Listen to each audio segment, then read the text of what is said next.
Welcome to Sirisha's kitchen. நம்ம இன்றைக்கி masala tea எப்படி பண்ணுறதுன்னு பார்க்கலாம். அதுக்கு முன்னாடி நம்ம சேனலை சப்ஸ்கிரைப் பண்ணாதவங்க பண்ணிடுங்க. கூடவே பெல் பட்டனை ப்ரெஸ் பண்ணுங்கள். இப்போ ஒரு பாத்திரத்தில் 1 கப் தண்ணியை ஊற்றி சுட வச்சுக்கலாம்.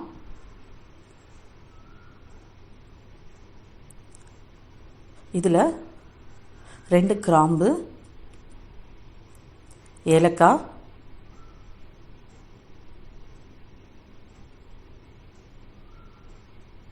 பட்டை கொஞ்சமாக, இப்போ 2 பேருக்கு பண்ணுறோம், அதுக்கேற்ற மாதிரி பட்டை போட்டுக்கிறேன். அடுத்து இஞ்சி துருவி போட்டால் ஃப்ளேவர் நல்லாயிருக்கும். இப்போ எல்லாத்தையும் கொதிக்க விட்டுட்டு 2 டீஸ்பூன் டீ தூள் சேர்த்துக்கலாம்.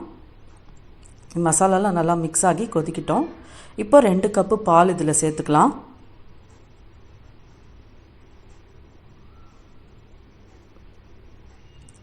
இப்போ டீ நல்லா கொதிக்கிட்டோம்.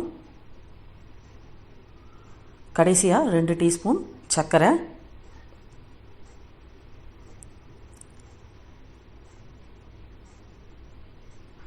இதை இப்போ நல்லா வடிகட்டிட்டு இப்போ நம்மளுக்கு கமன்னு மசாலா டீ ரெடி ஆகிடுச்சு. இந்த வீடியோ உங்களுக்கு பிடிச்சிருந்தா லைக் பண்ணுங்கள், கமெண்ட் பண்ணுங்கள், சப்ஸ்கிரைப் பண்ணுங்கள். மேலும் பல வீடியோஸை பார்க்க பெல் பட்டனை ப்ரெஸ் பண்ணுங்கள். தேங்க்யூ.